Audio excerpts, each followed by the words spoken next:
Durante la intensa actividad intelectual de un postulante en el examen de admisión, las neuronas metabolizan la glucosa de forma oxidativa. ¿Cuáles son los productos finales de esta actividad? La glucosa tiene 6 carbonos. Tú lo consumes en diversas formas, ¿ya? Ya que está ahora en tu sangre. Ahora, ese es tu vaso sanguíneo, ¿ya? Tu sangre lleva la glucosa a todas partes de tu cuerpo, incluido, pues, las células. Las células aprovechan esa glucosa. Ahora, dentro de la célula hay muchas partes, ¿sí o no? Una de las partes principales es el citoplasma, ¿ya? El citoplasma de la célula. En este citoplasma la glucosa empieza a desdoblarse ya. Empieza a sufrir un proceso ya llamado glucólisis en el citoplasma. Hasta ahí todavía no se utiliza oxígeno. ¿Ah? Ya, ahora, la glucosa, mediante un proceso llamado glucólisis, termina en 2 piruvatos. Pues este señor piruvato, recién cuando ya se formó, sale del citoplasma y entra a un lugar llamado mitocondria. Pero solamente entra a la mitocondria, si es que hay oxígeno, es decir, en condiciones aerobias. Ya. El piruvato, bueno, son 2 piruvatos, ¿no? Igual 2 van a entrar, pero vamos a analizar uno. Al fin y al cabo, el otro piruvato sucede lo mismo, ¿no? ¿Ya? Apenas entra a la mitocondria, al piruvato le sacan un carbono, se convierte en acetilcoenzima A. Dentro de la mitocondria, ojo, ¿ah? Listo. Ahora, así como acetilcoenzima A, entra a un ciclo llamado ciclo de Krebs. Entonces, todo ahora lo estamos viendo dentro de la mitocondria. En el ciclo de Krebs, lo que se produce principalmente es el NADH2, H más H. Y es el FAT-H2. Principalmente. También se forma CO2 y también se forma GTP. Ahora, estas moléculas que están aquí pasan hacia un proceso llamado respiración celular. Respiración celular. Específicamente a nivel de la cadena respiratoria. Que no son nada más que un conjunto de moléculas que se encuentran a nivel de la membrana de la mitocondria. Cadena respiratoria. Es aquí donde principalmente dos de estas moléculas, que es el NADH+H y el FAT-H2, estas dos pasan a la respiración celular o cadena respiratoria para generar ATP. Obviamente, en el camino se llama cadena respiratoria porque respira. ¿Qué respira? ¿Qué utiliza? Utiliza oxígeno. Por eso es que es en condiciones aerobias, porque si no hubiera el oxígeno en esta cadena respiratoria no se podría dar ningún paso. ¿Ya? Este oxígeno aparece como un producto a las finales en forma de agua. Entonces, ¿me puedes decir en conclusión cuáles son los productos finales de la metabolización de la glucosa en un proceso oxidativo? Se llama oxidativo porque se utiliza oxígeno. ¿Ya? Entonces, los productos finales son ATP, porque ahí ese es el principal elemento que se quiere formar en todo este proceso. ¿Ya? ATP sí o sí. Se utiliza oxígeno porque este va a formar parte luego del agua, así que el agua también es un producto final. Tú dirás, NADH más H. También se podría decir, pero este NADH más H es un mediador realmente, ¿ya? Se forma en el ciclo de Krebs, pero se gasta en la cadena respiratoria. Aquí se está gastando, ¿ya? Así que, así estrictamente no es un producto final. FADH2 lo mismo, ¿no? No es un producto final, que se gasta en la cadena respiratoria. CO2, sí. Ya, el CO2 sí es un producto final, porque no se utiliza luego en la cadena respiratoria. ATP también se podría decir que es un producto final. Ya, entonces, ¿cuál sería? ATP, agua y CO2. ¿Dónde está tu clave? Avioncito. Muy bien, gentita. Vamos sobre el chiste 92. Dice acá, el amoníaco es una de las formas prioritarias de la eliminación de los productos tóxicos del metabolismo de proteínas. ¿Qué significa eso? Que cuando tú te metes proteínas, te metes un lomo saltado, te metes unas lentejas con atún, alimentos ricos en proteínas, tu huevazo, ¿qué cosa ocurre? Vas a digerirlo por la boca, luego sigue pasando por el esófago, en el estómago aparece la digestión parcial gracias a la pepsina. Luego, este sigue avanzando hacia los intestinos y en el duodeno va a chocarse con los jugos pancreáticos, que contienen enzimas, que las siguen degradando. Esa proteína que tenías originalmente se sigue pasando en hilitos. Y es en el intestino delgado donde se da la digestión final de estas proteínas, ya en forma de aminoácidos. Esas, vamos a llamarlas así, cadenitas de aminoácidos. O sea, esa proteína me lo separó en hilitos. Estos hilitos de aminoácidos llegan al hígado gracias a la vena porta hepática, que lleva todos estos aminoácidos al hígado.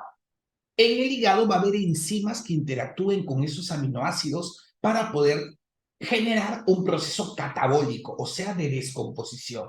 Pero los aminoácidos sobrantes van a formar lo que conocemos como el amoníaco.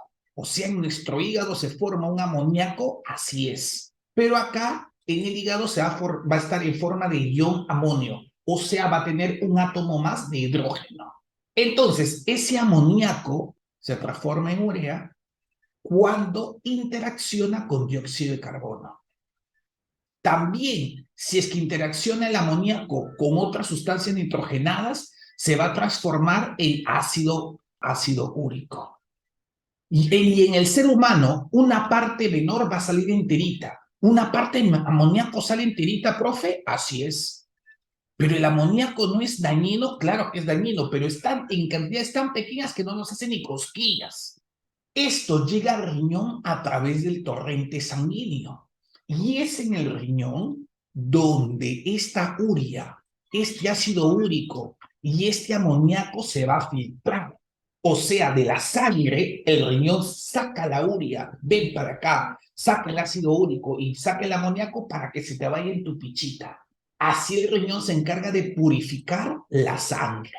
Entonces, como te estaba comentando, en el humano tenemos nuestra orina, contiene urea, ácido úrico y amoníaco en cantidades tan pequeñas que no nos hacen yaya. El amoníaco es una de las formas prioritarias de eliminar los productos tóxicos del metabolismo de las proteínas. Su forma fisiológica, el amoníaco que se encuentra en nuestro cuerpo, no es el amoníaco NH3, sino tiene un átomo más de hidrógeno, por eso se le llama ion amonio, que es un producto muy tóxico, por lo tanto eso necesita excretarse, ya sea con mucha agua o seguir su ruta metabólica para formar sustancias menos dañinas. Recuerda que la urea, el ácido úrico son sustancias menos dañinas que el amoníaco, pero no todos los animales tienen el mismo sistema excretor. Tenemos, por ejemplo, los moluscos, los peces, los anfibios, las larvas de anfibios y los anélidos acuáticos. Se puede decir que orinan amoníaco, ya que se diluyen con rapidez en el agua. Por eso, generalmente, estos animales acuáticos son llamados amoniotélicos, porque se excretan amoníaco. Pero hay animales como los insectos, las aves y los reptiles, que combinan ese amoníaco con otras sustancias nitrogenadas. Por lo tanto, forman ácido úrico. Y también tenemos animales que lo combinan, ese amoníaco, este ion amonio, lo combinan con dióxido de carbono. Entonces generan urea. ¿Cómo son los peces cartilaginosos, los anfibios y nosotros, los mamíferos? Por eso somos animales ureotélicos. Entonces, las aves, los reptiles, los insectos son animales uricotélicos. Quiere decir que botan ácido úrico. Y estos al ionizarse forman sales de ácido úrico. Entonces, primero, las aves, reptiles, terrestres, insectos forman sales de ácido úrico que son lo que segregan de su cuerpo. Mientras que los mamíferos hemos visto que son animales ureotélicos. Por lo tanto, transforman ese ion amonio con dióxido de carbono en urea. La clave sería Euclides. Los primeros animales segregan, excretan sales de ácido úrico y los mamíferos segregan urea. Clave Euclides. Profesor, ¿y qué sucede cuando el hígado no puede eliminar ese amoníaco? Ese amoníaco, en vez de seguir su transcurso, el ciclo de la urea, lo que hace es llegar a través de la sangre. ¿Te acuerdas que eso debería llegar al riñón a través de la sangre? Pero si no es absorbido en sustancias menos dañinas por el hígado, ¿qué pasa si tu hígado tiene fallas? Esto puede generar una encefalopatía hepática, porque ese ion amonio dañino, ese amoníaco, va a llegar a tu cerebro, alterando su funcionamiento. Y si se mezcla con glutamato, puede ocasionar edemas cerebrales. Siguiente pregunta. En los guisantes de jardín, Mendel encontró que el color amarillo, ojo, color amarillo de la semilla es dominante sobre el verde. Amarillo es dominante. Así que le vamos a poner un A mayúsculo. Verde dice que es recesivo. Entonces le vamos a poner un A minúsculo. La forma lisa es dominante sobre la rugosa. Entonces también tenemos otra característica aquí. Dice que es dominante, ¿verdad? Entonces le vamos a poner una B mayúscula. Rugosa es recesivo, así que le vamos a poner una B minúscula. Una planta con semillas amarillas, lisas. Ah, ya. Vamos a ver. Planta, o sea, el primer progenitor 1, ¿ya? Que va a tener planta con semillas amarillas. Si tiene semillas amarillas, pues va a tener sí o sí el color dominante, ¿no? ¿Ya? Pero no se sabe si es amarillo homocigoto, amarillo heterocigoto, no se sabe. Amarillo. Pero te dicen que es liso. Y liso te dicen que es. Entonces, B mayúscula, pero tampoco te dicen si es homocigoto o si es heterocigoto. Es sometida a un cruzamiento de prueba. ¿Qué es el cruzamiento de prueba? Un cruzamiento de prueba es cuando tú, justo en este caso, no sabes, no tienes ni idea de si es homocigoto o heterocigoto, lo cruzas con un progenitor de línea pura. Es decir, sería cruzarlo con una planta también con semillas amarillas, pero en este caso homocigoto, y con semillas lisas, pero también homocigoto. Ese es un cruce de prueba. ¿Y por qué? ¿Por qué vas a hacer este cruzamiento? Porque al ser líneas celulares dominantes, pueden generar en la descendencia fenotipos o bien iguales o bien diferentes. Que luego te dicen, la progenie F1, eso quiere decir que la primera generación que salga de aquí, salieron 228 plantas con semillas lisas y amarillas.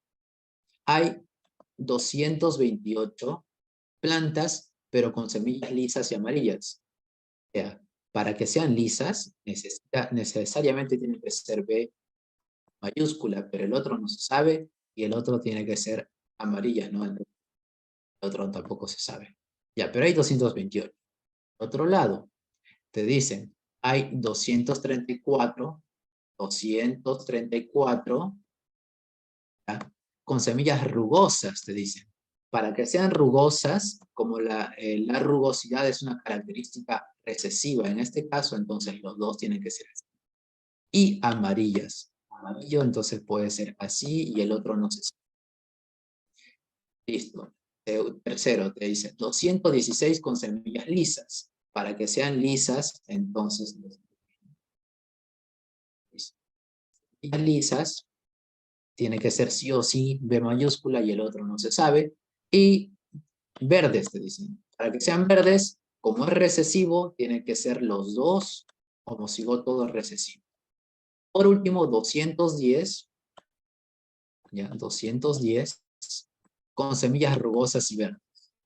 Para que sean rugosas, tienen que ser minúscula, y para que sean verdes, tienen que ser A minúscula. Listo. Ya ordenamos la información, ahora es lo que te pregunto. Mira, ¿cuál es la proporción de los, dicen aquí, esta es la palabra clave aquí, de los fenotipos? No me interesa, la verdad. A las finales, da igual lo que sea la verdad, esto no me interesa, ni tampoco aquí, la verdad, no me interesa, porque si es que nosotros quisiéramos hallarlos, estaríamos hallando sus G, sus genotipos, ¿ya? Pero en este caso te piden los fenotipos, con F. Es lo que se observa externamente. ¿Cuál es la proporción de los fenotipos?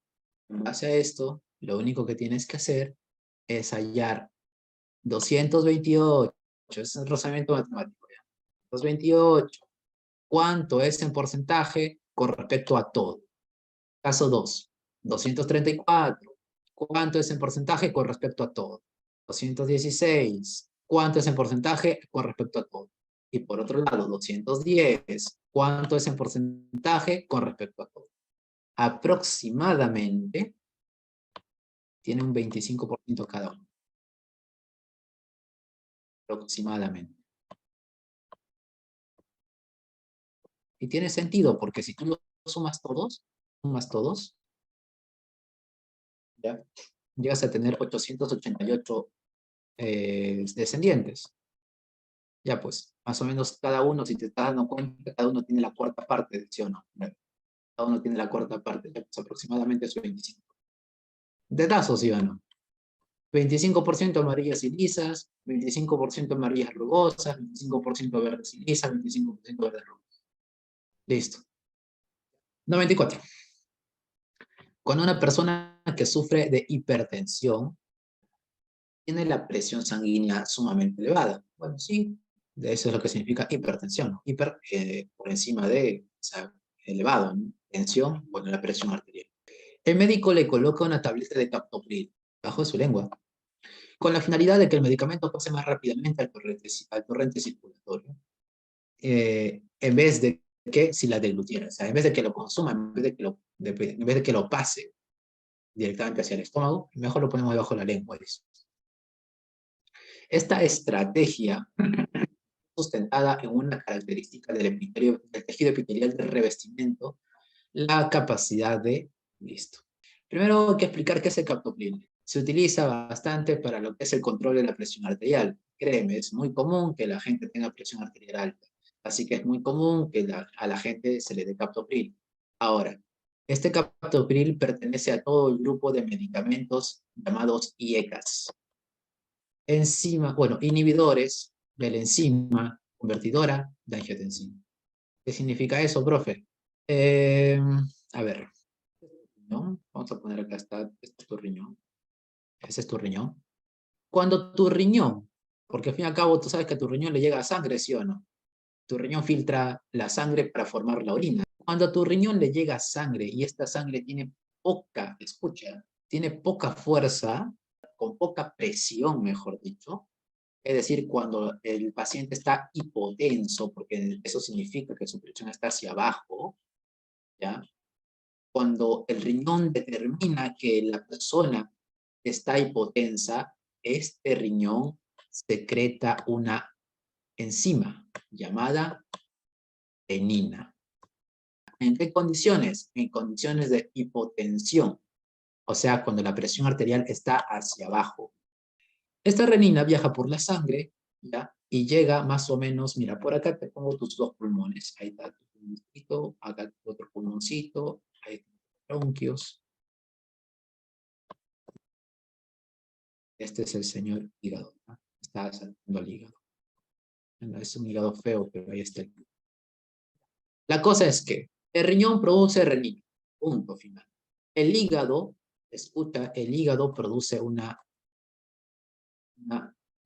llamada angiotensina, angiotensinógeno. Entonces, es aquí donde la renina con el angiotensinógeno se juntan y forman la angiotensina tipo 1. ¿Okay? Ahora, la angiotensina tipo 1 va por la sangre tranquilamente y se encuentra con el pulmón. ¿Ya? Y es aquí donde el pulmón le lanza una enzima, que la voy a representar así como un Pac-Man, ¿ya? Y esta angiotensina 1 se convierte en angiotensina 2. Este Pac-Man se llama enzima convertidora angiotensina. Entonces, ese Pac-Man se llama ECA. ¿Listo? ¿De dónde viene? Del pulmón. Listo. Ahora, ¿qué pasa con la angiotensina 2? Bueno, la angiotensina 2 de por sí tiene dos vías, ¿ya? Voy a ponerlo de negrito en este caso. Tiene dos vías. Por un lado, de frente se va a alzar la presión arterial. De frente. Es una gran constrictora de vasos sanguíneos y eso hace que la presión arterial aumente. Por sí, por. Y por otro lado, se va hacia tu suprarrenal, hacia las glándulas suprarrenales para liberar ¿qué cosa? Aldosterona. ¿Qué hace la aldosterona? La aldosterona permite que el riñón reabsorba sodio. Y si es que el sodio se reabsorbe, es decir, pasa a la sangre otra vez, aumenta también la presión arterial. ¿Ya? Aumenta la presión arterial. Perdón, ese de no. Entonces, mira, la angiotensina 2, por un lado, ya aumentó tu presión arterial. Por otro lado, al liberar aldosterona, también aumenta tu presión arterial. ¿Sí o no que el estado de hipotensión en el cual estaba disminuyendo la presión arterial, este estado se va a eliminar, ¿sí o no? Ahora ya no va a estar disminuida la presión arterial, sino va a estar ahora elevada, ¿sí o no? ¿Gracias a quién? A tu angiotensina 2. Listo, esa es la regulación normal de la presión arterial en nuestro cuerpo. Eso es lo que sucede en tu cuerpo.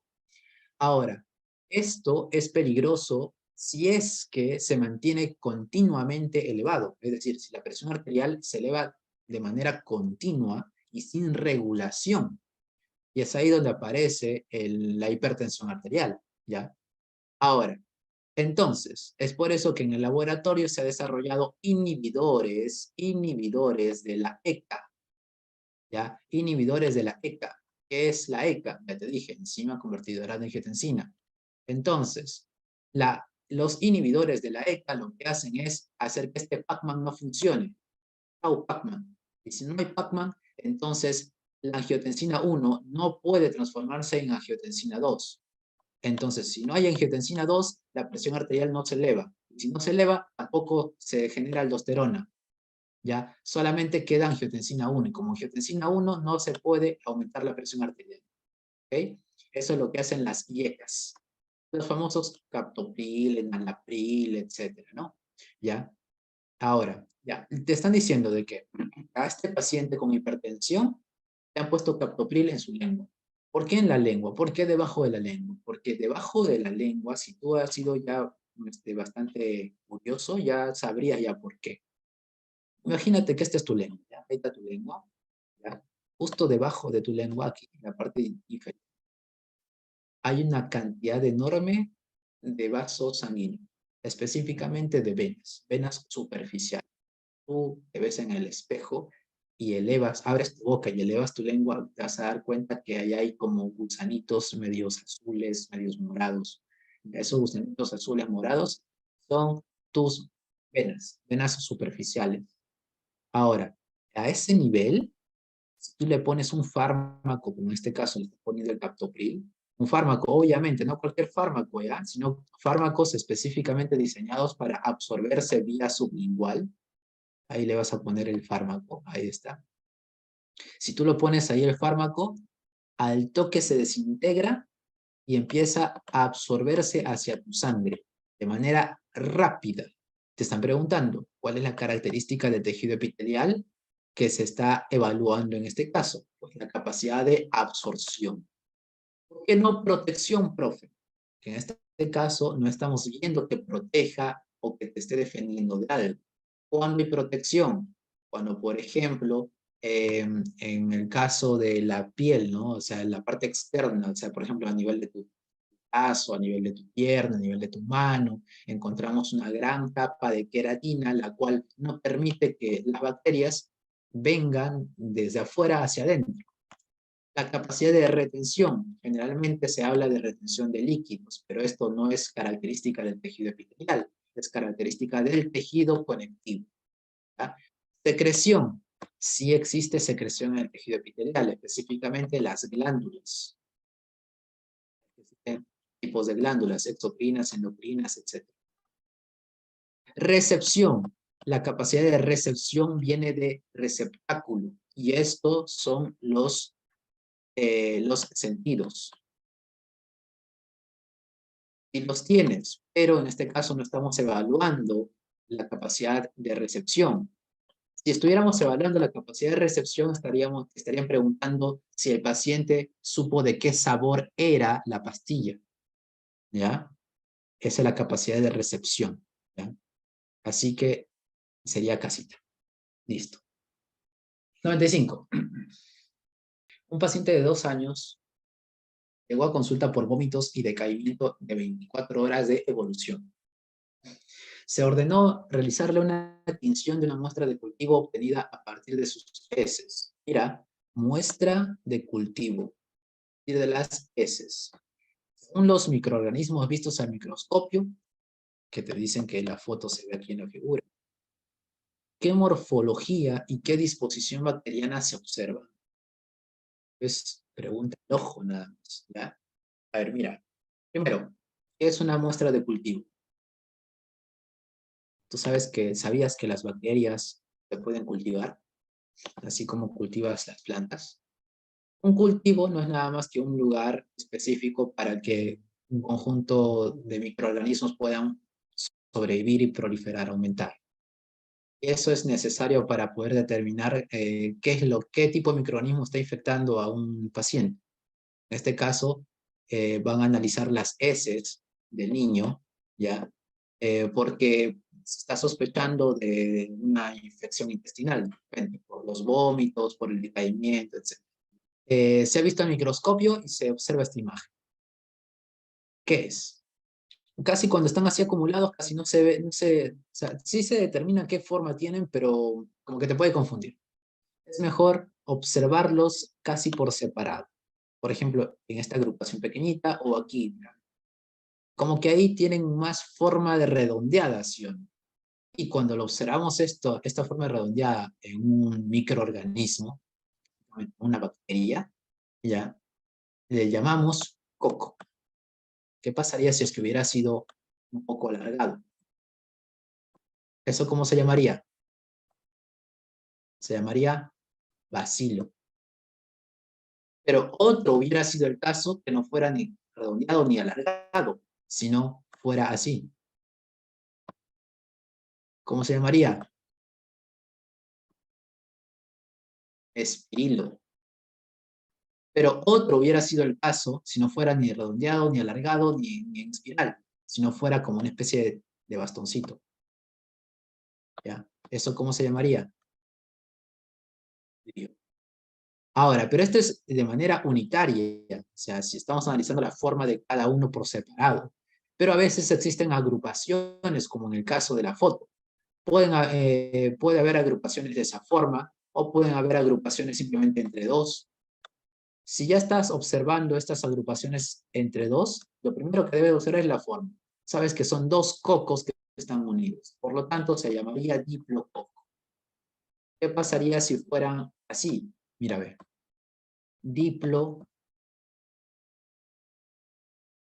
Diplobacilo. ¿Sí o no? Pero ahora, ¿qué pasaría si se agrupan varios? Por ejemplo, vamos a poner así, varios redonditos. Tanto que si tú los alejas, vas a observar una agrupación de uvas. Esto se llama estafilo. Y como son redonditos, se llamaría estafilococos. Pero también existen estafilobacilos, ¿ya? Ahora, en el caso de la foto en el cual están formando cadenas, o sea, uno tras otro, esto se llamaría strepto.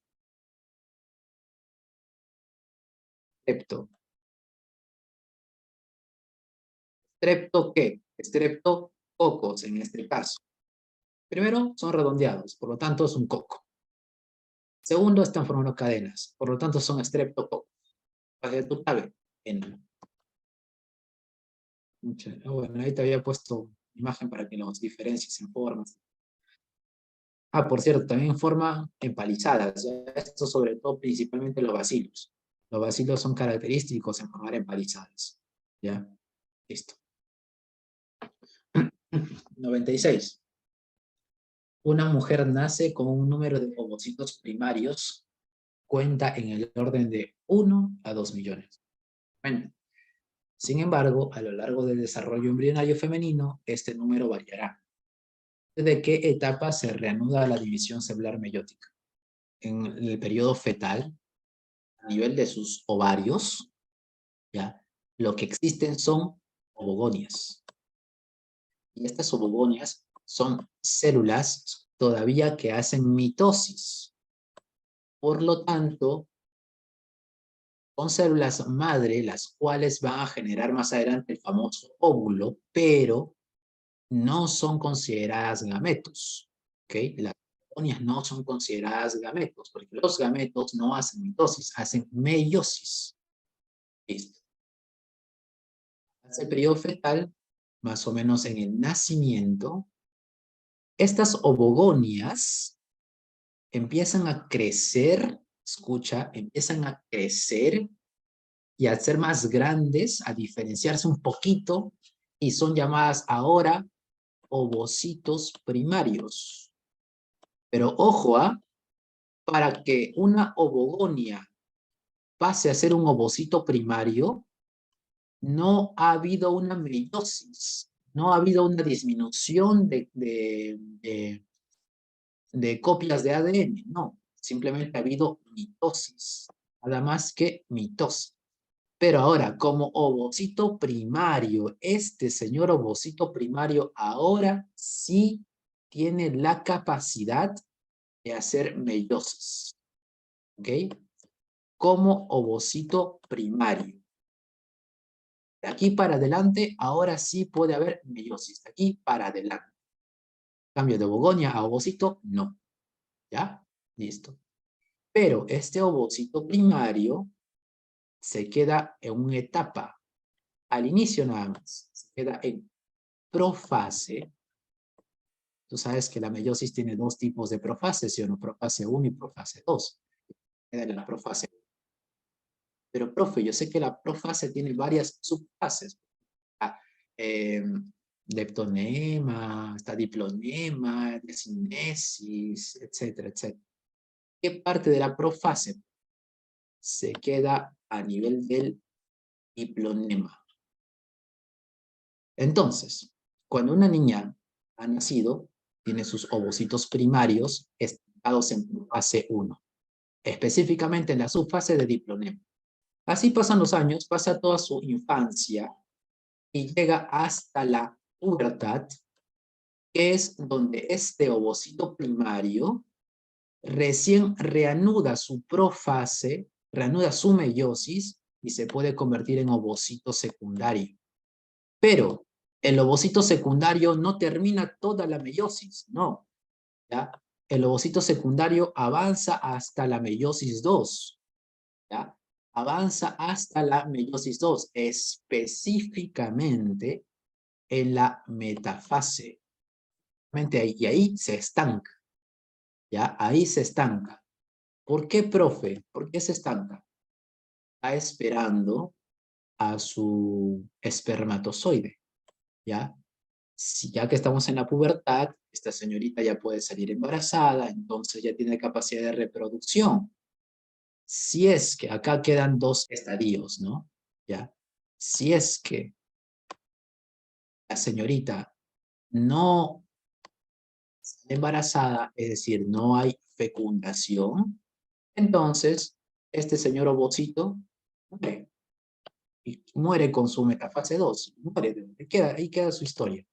Pero tranqui, no te preocupes. ¿Por qué? Porque había muchas ovogonias, por lo tanto muchos ovocitos primarios. Te están diciendo que entre 1 a 2 millones, te están diciendo. Si murió uno, no te preocupes, que el siguiente mes aparece otro.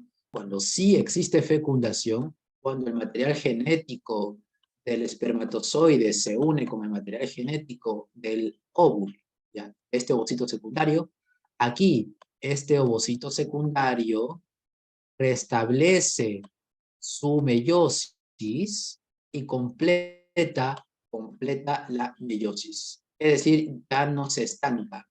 Aquí se restablece la metafase 2, pasa por lo tanto a anafase 2, luego a telofase 2 y termina su meiosis. Y de aquí ya deja de llamarse ovocito secundario, al fin y al cabo, pues, ¿no? Para llamarse ahora cigoto. ¿A partir de qué etapa se reanuda la división celular meiótica? Primero, la división celular meiótica empezó aquí. Y empezó y se quedó un ratito esperando hasta la pubertad. Y aquí es donde se reanudó. Entonces, tu clave sería avión. Bueno, gente, vámonos ahora con el chiste 97. A ver, ¿qué cosa dice el chiste 97, Perú? Dice, a lo largo de la costa peruana existe diversidad enorme de ambientes costeros marinos.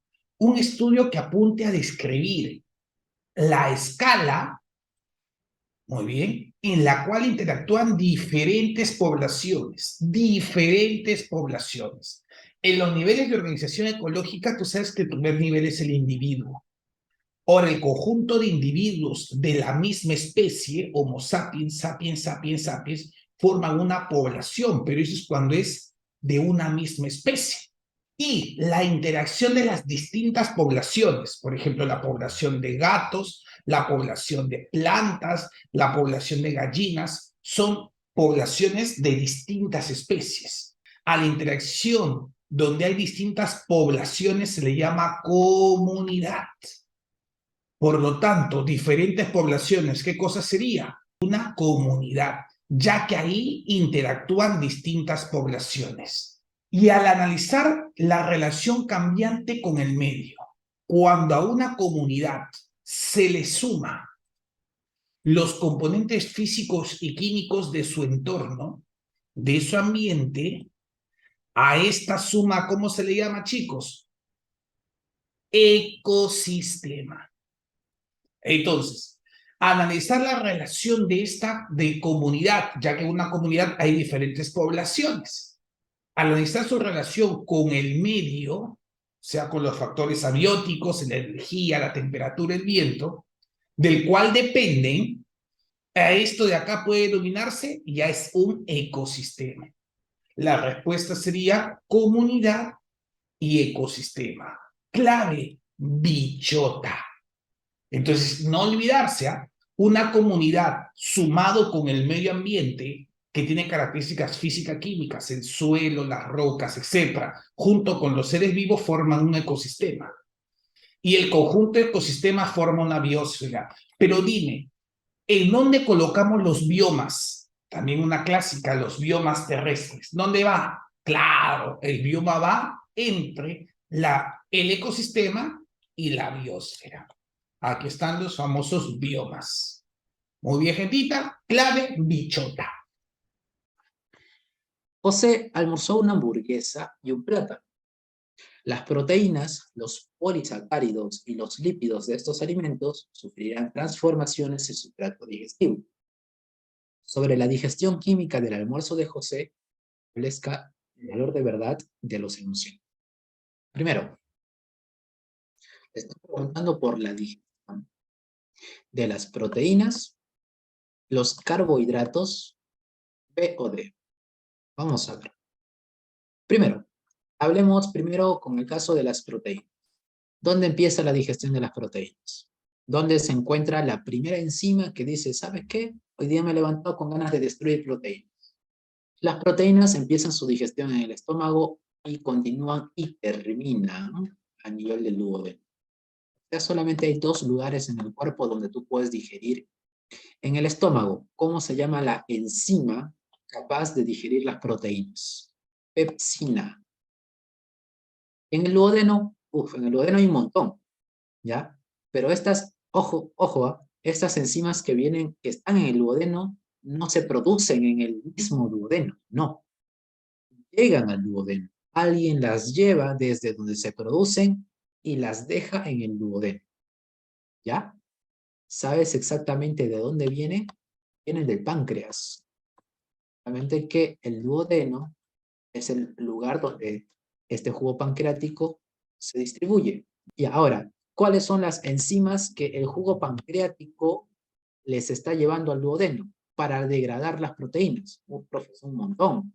Principalmente está la tripsina. Pero también existe la quimiotripsina, la elastasa,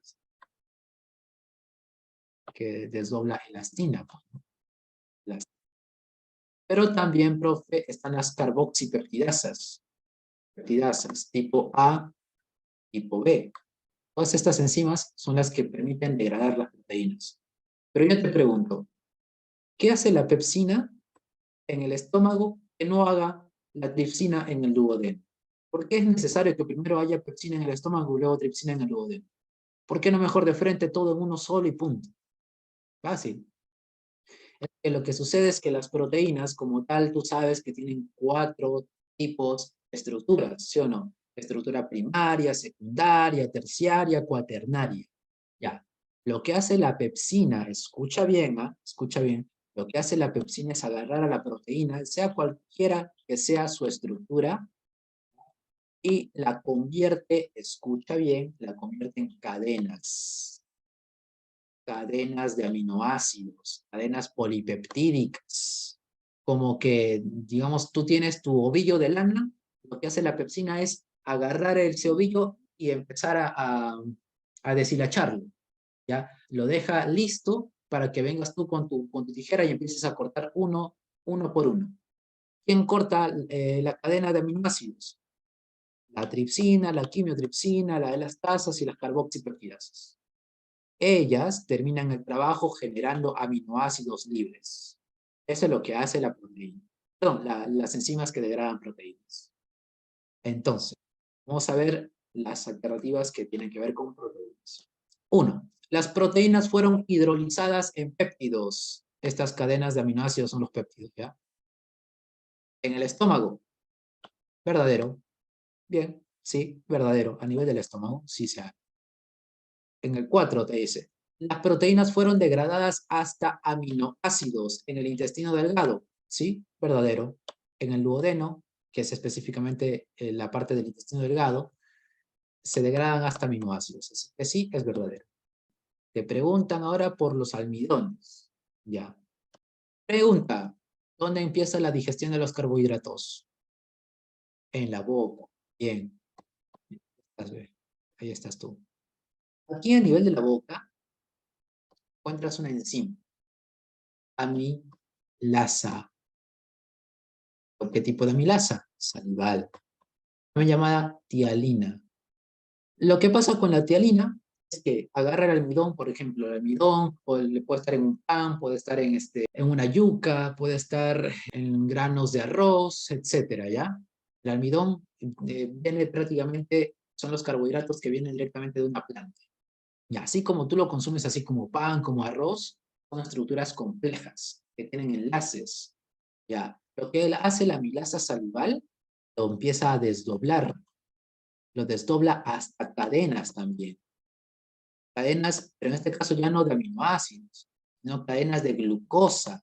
Esas cadenas de glucosa son cadenas pequeñas, ¿no? Llamadas oligosacáridos. Son varios monosacáridos unidos. ¿Ya? Listo. Ahí es donde empieza la digestión de los carbohidratos. Pero, ¿dónde continúa? Sí, profe. Continúa también a nivel del intestino. El duodeno, gracias también al señor jugo pancreático, presenta amilasas también. Pero no es lo único. También, escucha, también presenta sacarasas. Pero esto ya es netamente por el duodeno propiamente, o sea, el intestino propiamente. Ya no es por el jugo gástrico. Sacarasas. También presenta lactasas.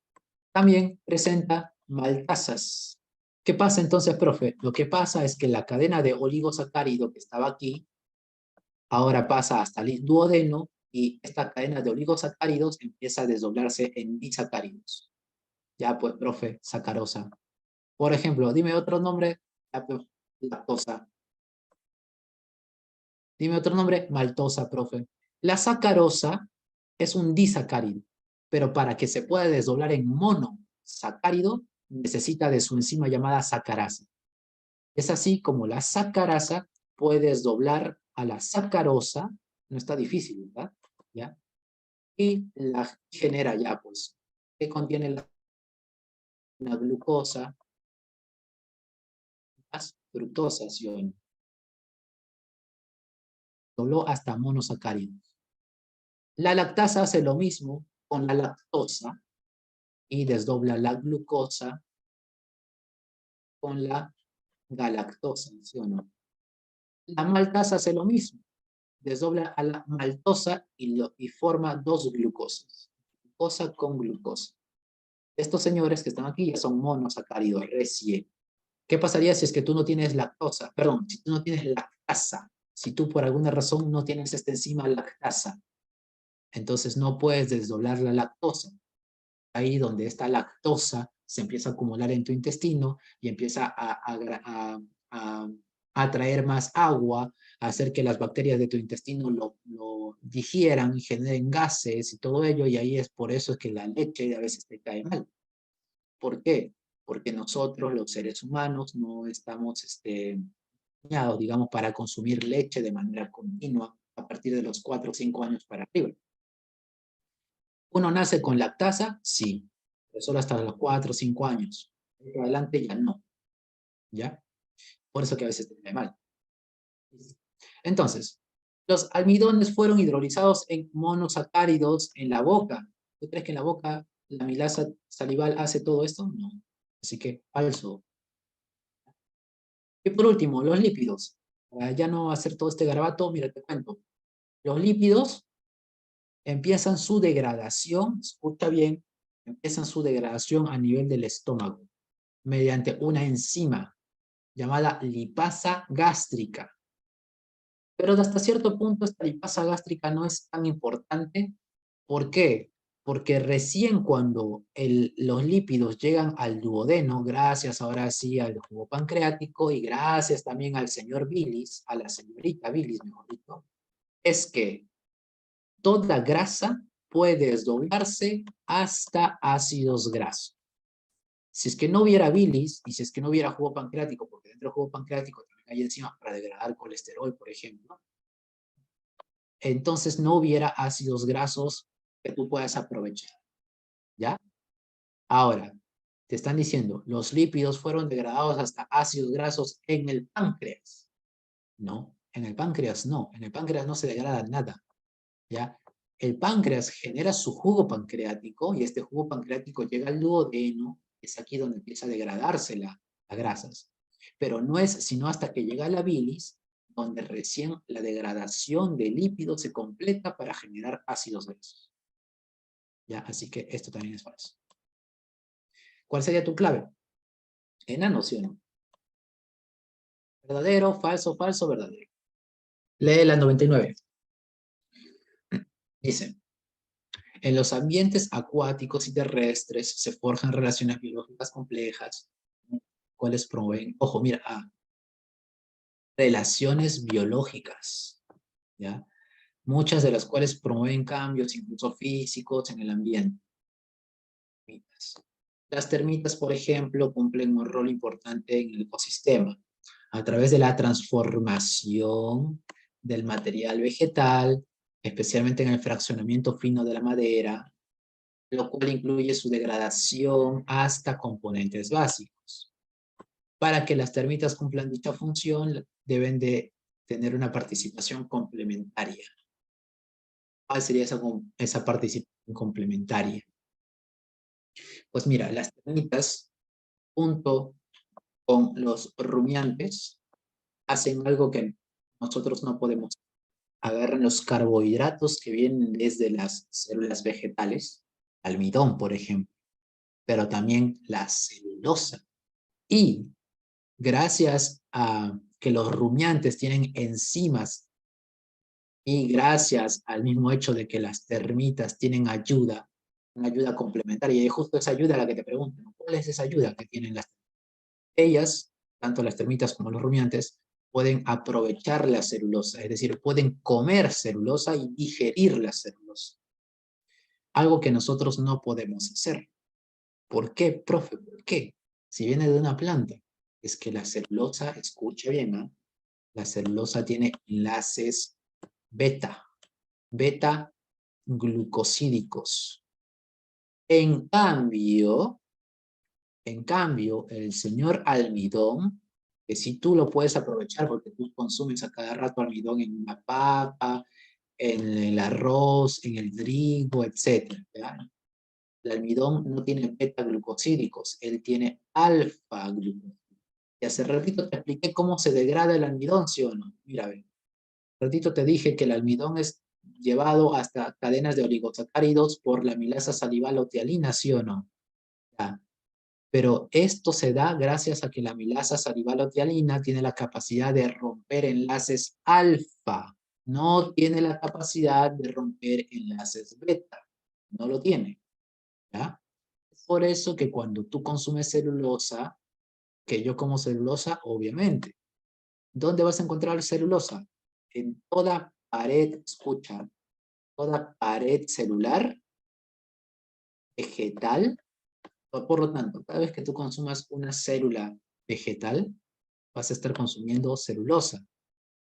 Pero, ya que tú no lo puedes romper, ya que no puedes romper sus enlaces, entonces no aprovechas la energía que te podría dar esa celulosa. Por lo tanto, así como lo comes, así nada más, así como lo comes, así sale.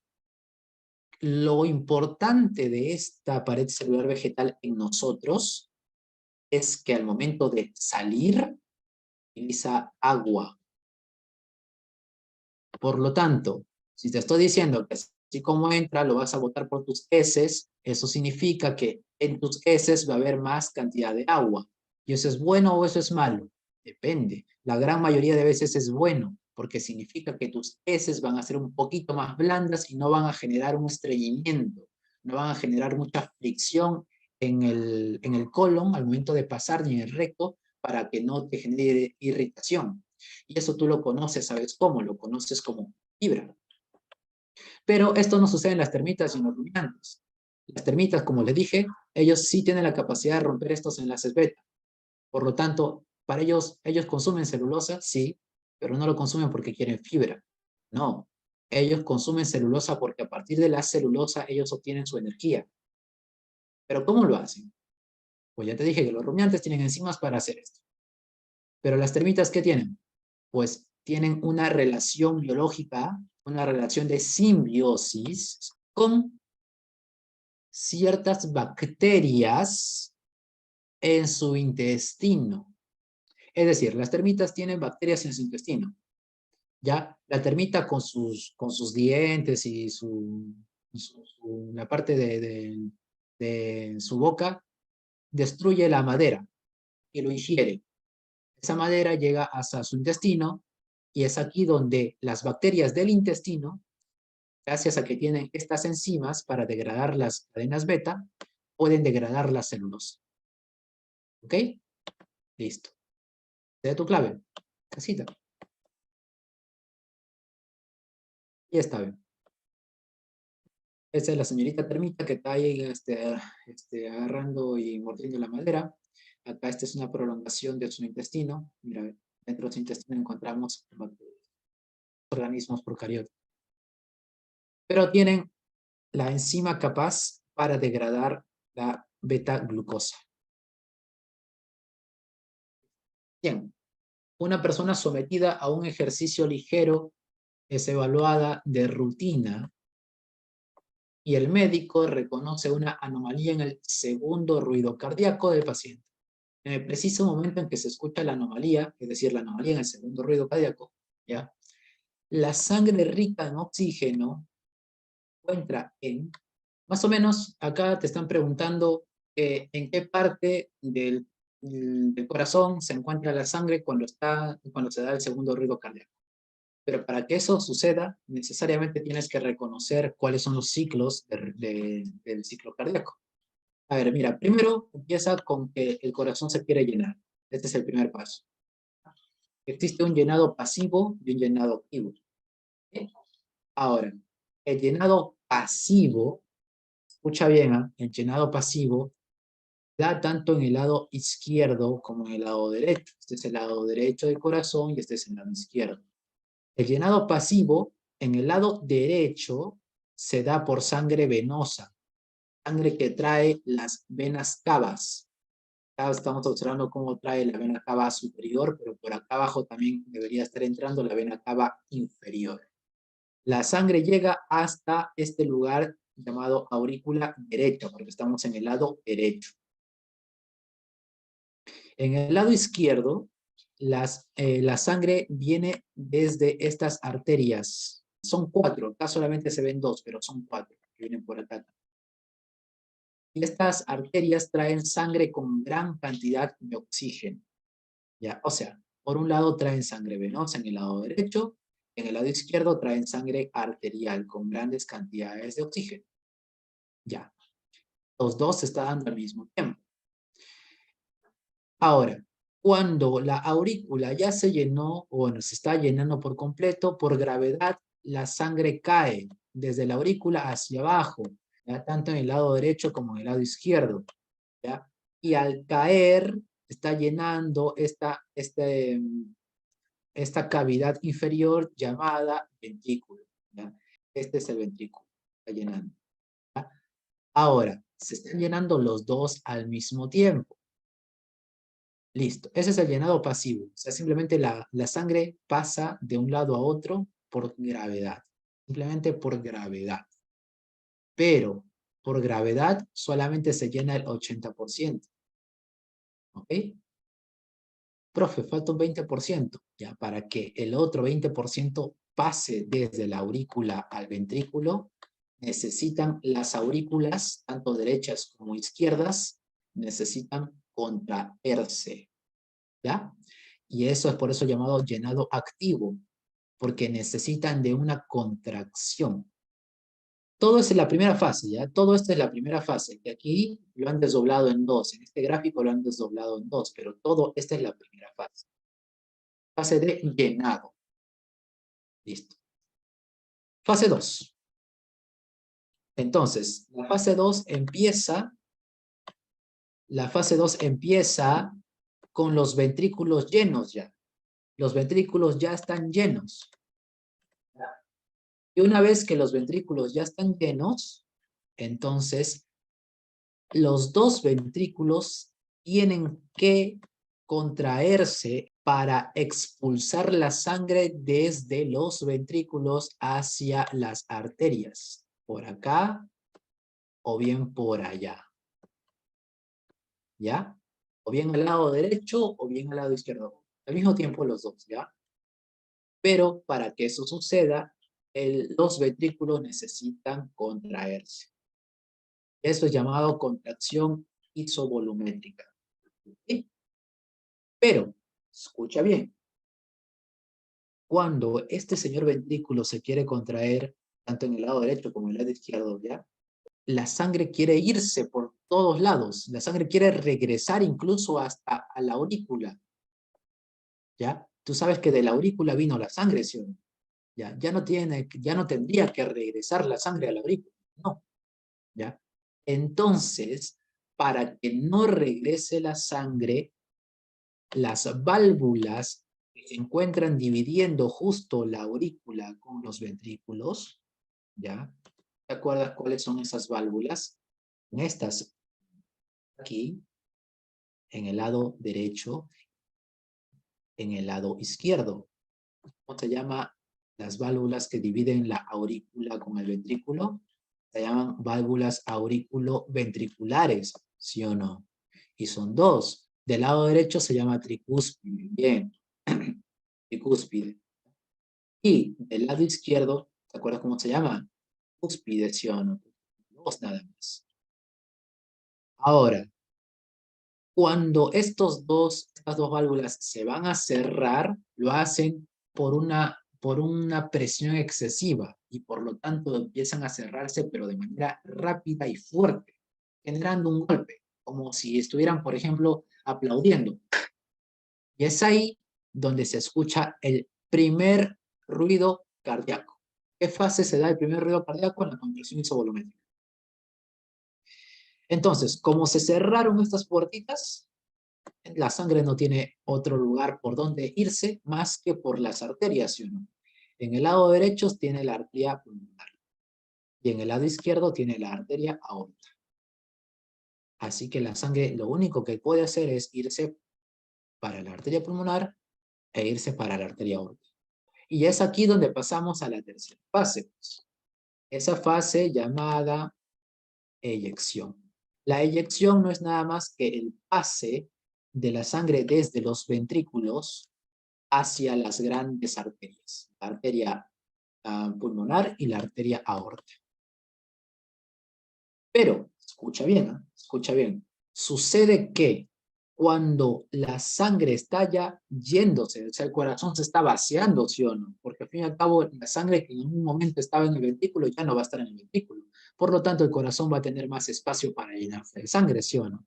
Y es aquí donde entonces aparece la cuarta fase de relajación isovolumétrica, en el cual como el corazón está perdiendo sangre ya que lo está enviando hacia las arterias, entonces dice, ¿sabe qué? Como me estoy vaciando, hay que llenarme otra vez. Y empieza a llenarse de sangre. Empieza a llenarse de sangre otra vez como si fuera un llenado. Pero como empieza a llenarse de sangre, empieza a distenderse. Como ves aquí, hay flechitas que te dicen que está distendiéndose las paredes. Empieza a distenderse a los costados. Ya no estaban contrayéndose. No, ahora empieza a distenderse, que es lo contrario. Y en esa relajación, en esa distensión, como que la sangre que estaba aquí en la arteria pulmonar, como que dice, hoy, ¿sabe qué? Parece que me quieren regresar a mi ventrículo, así que me regreso. Entonces, como la sangre quiere regresarse desde la arteria hacia el ventrículo, entonces es así como las válvulas están al inicio de estas grandes arterias, las válvulas semilunares, ¿ya? La válvula semilunar pulmonar y la válvula semilunar aórtica. Estas dicen, ¿sabes qué? No, tú te quieres regresar, ¿sabes qué? Entonces me cierro, pues. Es ahí donde también se cierran de manera fuerte, de manera rápida, generando un segundo ruido cardíaco. En la relajación isovolumétrica se da el segundo ruido cardíaco. ¿Por qué? Porque la sangre quiere regresar desde las grandes arterias hacia el ventrículo. Ahora, justo lo que te están preguntando, Camila. El segundo ruido cardíaco, ¿en qué momento preciso se encuentra la sangre rica en oxígeno en ese momento? Bueno, te estoy comentando que la sangre rica en oxígeno primero va a estar en la arteria aorta, arteria pulmonar no va a haber sangre rica en oxígeno. ¿Qué te dije? ¿Qué tipo de sangre traía el lado derecho del corazón? Traía sangre venosa, ¿sí o no? El lado izquierdo, ¿qué tipo de sangre traía? Traía sangre arterial, sangre con grandes cantidades de oxígeno. Sangre va a pasar a la arteria aorta y es aquí donde, cuando está dentro de la arteria aorta, donde se produce el segundo ruido. ¿Cuál sería tu clave? Dedazo, ¿sí o no? Sangre rica en oxígeno. En el momento preciso en que se da el segundo ruido cardíaco, esta sangre rica en oxígeno está dentro de la arteria aórtica. Está en las grandes arterias camino al callado aórtico y pulmones. Siguiente pregunta. Dice, en el Perú nacen entre 60 a 120 niños por año, aunque lamentablemente esta enfermedad está infradiagnosticada. Eso quiere decir que realmente pueden ser más de 60 a 120 niños por año. La fibrosis quística es una enfermedad, ojo, enfermedad autosómica recesiva. Eso nada más ya te está dando una gran información. Listo. Que afecta a una proteína reguladora de transporte de cloro, codificada por el gen CF. Determina el valor de verdad o falsedad de los siguientes enunciados sobre esta enfermedad. Enfermedad autosómica. ¿Qué significa que una enfermedad sea autosómica? Que es una enfermedad que se puede heredar. Bien, ¿eh? Se puede heredar por la carga genética de un papá, de una mamá hacia sus hijos, pero que esta enfermedad, escucha bien, afecta a un cromosoma autosómico. En general, tú tienes 46 cromosomas, ¿ya? 46 cromosomas, divididos en ¿cuántos pares? 23 pares de cromosomas. Pero estos 46 cromosomas son de dos tipos. son cromosomas, 2 cromosomas, de hecho tiene solamente 2 cromosomas sexuales, y el resto, que serían pues, 44 cromosomas, que son autosómicos. Tú tienes un cromosoma 1, cromosoma 2, cromosoma 3, así de manera continua hasta el cromosoma, escucha bien, 22. Listo. Pero este cromosoma 1 tiene su par, su homólogo. El cromosoma 2 también tiene su homólogo. El cromosoma 3 también tiene su homólogo. Cromosoma 1, cromosoma 2, cromosoma 3. Listo. Así hasta el cromosoma 22. ¿Qué, profe? ¿Por qué tengo 2 de cada uno? Fácil, pues, porque tienes un papá y una mamá. El papá te dio esta carga genética y la mamá te dio la otra carga genética. Ah, ya entiendo. Ya. Pero hasta ahí, profe, yo veo entonces un par, 2 pares, 3 pares, bla, bla, bla, bla, y hasta 22 pares. Me dijo usted que tenía 23 pares. Sí, el siguiente par de cromosomas son tus cromosomas sexuales. Bien, tú puedes tener un XY, bien tú puedes tener un XX. Si eres XY, eres varón. Si eres XX, eres mujer. Eso quiere decir, profe, que mis cromosomas autosómicos son estos. Y estos son mis cromosomas sexuales. Y por lo tanto, si te están hablando de una enfermedad autosómica, significa que esta enfermedad hereditaria está afectando a un cromosoma autosómico. Puede ser el cromosoma 3, el cromosoma 1, el cromosoma 18, el que tú quieras, entre 1 y 22 son los autosómicos. Pero también existen enfermedades hereditarias de cromosomas sexuales. Para que esta enfermedad se exprese, sí o sí debe de ser homocigoto. ¿Y cómo dedujo eso, profe? Porque te están diciendo que es una enfermedad autosómica recesiva. Vamos a ver. Fibrosis quística. Enfermedad. Para que se exprese, necesariamente, bueno, como es recesivo, vamos a ponerle una A minúscula. Ahora, si tú, por ejemplo, tienes una persona así, ¿esta persona tendría o no tendría fibrosis quística? No, sí o no. ¿Por qué, profe? Porque la A mayúscula representa que no tiene fibrosis quística, pero te están hablando de que esta enfermedad es recesiva. O sea, si el gen de fibrosis quística está presente, pero al mismo tiempo está presente el gen de no fibrosis quística, quien gana es este, dominante. ¿Ya? Ah, ya entiendo, profe. Entonces, para que una persona pueda tener entonces la fibrosis quística, sí o sí debería de ser homocigoto recesivo. Esta persona sí tendría fibrosis quística y tendría la enfermedad. Para determinar si una persona está enferma o no está enferma, ¿nos estamos guiando de si es varón o mujer? No, sí o no. Nos guiaríamos de si es varón o mujer si es que los cromosomas afectados serían sexuales, pero en este caso te están diciendo que son autosómicos. Entonces, da igual que sean varones, da igual que sean mujeres, igual se va a heredar. 1, te dice, se heredan ambos alelos anormales del gen CFTR. ¿Sí? ¿Por qué, profe? Mira, ve, es necesario que papá, o ya sea mamá, o quien sea de los dos, dé este alelo. Este alelo significa que sí tiene fibrosis quística. Entonces, mamá tiene que dar este alelo para que ese hijo tenga la enfermedad. O sea, es necesario que el hijo o la hija o quien sea que esté saliendo de aquí tenga los 2 alelos anormales para que exprese la enfermedad. Es verdadero. 2.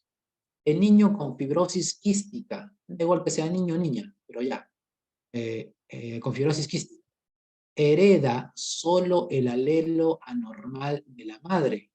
Para que tenga fibrosis quística necesariamente tiene que tener esta combinación, pero obviamente una de las A ha tenido que venir de acá arriba y la otra A ha tenido que venir de acá al costado. Ya no sabemos quién es papá y mamá aquí, pero vamos a poner que aquí va a ser papá Aquí va a ser papá y aquí va a ser mamá. ¿Ya? Mamá sí dio su alelo anormal. Sí, listo. Eso no hay que discutir. Pero papá también. Para que el niño salga con fibrosis quística, papá también debió dar su alelo anormal. ¿Ya? Entonces, ¿será verdadero o será falso? El niño con fibrosis quística hereda solo, dice, solo el alelo anormal. ¿Será falso? Es falso. Ya, de aquí nos pasamos a la 4 porque mira, te dice acá. La niña con fibrosis quística, como te dije, da igual que sea niño o niña, es autosómico, por lo tanto no depende del sexo. ¿Puede heredar el alelo anormal del padre? Sí, de poder puede. De que sea solo del padre, eso sí es falso, pero de poder puede, entonces es verdadero. Listo. Ahora, el 3 te dice, basta con heredar un solo alelo anormal. Uno nomás te dice. Mira este caso. Esta persona heredó uno solo. Heredó uno solo, pero como es recesivo, no se expresa. Por lo tanto, esta persona es normal. No genera enfermedad. Entonces, ¿sería necesario solamente heredar un solo alelo anormal de este gen para tener la enfermedad? No. Conclusión, verdadero, falso, falso, verdadero. Le das. Bueno, gente, vamos ahora con el chiste 92. Nos hablan de estos organismos, las amebas. A ver, ¿qué nos dicen de las amebas? Son organismos acuáticos unicelulares que pertenecen al filum Amoebozoa. Su locomoción se debe al movimiento ameboide en base a pseudópodos. Tú lo sacas por la palabra pseudo, falso, podos, pies. O sea, esta ameba que acá te lo estoy dibujando va a desarrollar unos falsos pies que son proyecciones de su citoplasma. Aquí está su citoplasma. Todo esto que le estoy colocando en verde es el citoplasma. Este citoplasma se va a proyectar. ¿Cómo así, profesor? Eso que estaba así, como ves en mi imagen, la ameba va a empezar a deformarse. Mira cómo le trae el brazazo. Y otro bracito. Te voy a tijeretear. Ahí está. Que son proyecciones temporales de citoplasma. Ya tú sabes que es el citoplasma, entonces empieza a crecerle unas falsas piernas. A esas falsas piernas se le llama pseudópodos. Ay, ay, ay. Para movilizarse. ¿Y por qué se movilizaría esta ameba? Porque he encontrado una bacteria, un microorganismo de la cual alimentarse. Entonces, una función del pseudópodo es moverse. Y aparte de moverse, luego le está haciendo, mira acá, mira cómo le hace la camita. Mira por acá, acá se ve. Uno por arriba y otro por abajo. Te voy a hacer sanguchito. Y luego así, en esta parte ya se cerró. En esta parte, como observas, estos bracitos de arriba y por abajo, sanguchito, se empiezan a cerrar. ¿Para qué? Para tragarse a ese microorganismo. Ah, entonces se le está comiendo. Claro. Entonces, los pseudópodos, aparte de la locomoción, sirven para comerse a los microorganismos. Entonces, la ameba tiene esta característica. Nosotros también tenemos una célula que tiene esta característica, los glóbulos blancos. Claro, sí, los glóbulos blancos. Ya te capturé, papá, ya te capturé. Me deformé, te hice el circulito, te hice el corralito, como hizo tu abuela con tu mamá, tu papá. Le hicieron el corralito y luego ¡fla! Lo englobé. Y acá ya lo voy a digerir gracias a los fagosomas. Y así se va nutriendo. Por lo tanto, ¿cuál sería la respuesta? La dice mediante osmotrofía, nada. Intercambio de material genético, nada. Captura de alimentos mediante fagocitosis, claro, profesor. Clave C. Bueno, gente, vamos ahora al chiste 93. ¿Qué cosa dice este chiste? Dice, en el pueblo de San Bartolomé, un río es afluente en la laguna, que tiene el nombre del pueblo. La laguna San Bartolomé, Pepín. Hace 5 años, esta laguna los peces eran abundantes y era un importante destino turístico con un impacto económico positivo. O sea, había peces como cancha. Sin embargo, debido al aumento de la población local, muchas personas iban a las orillas del río a lavar su ropa. Obviamente le meten su detergente, que es una pancha. Bañarse con su jabón Bolívar en el río. Entonces que la gente salga con jabón Bolívar, o arrojar sus residuos, lo que ha contaminado la laguna.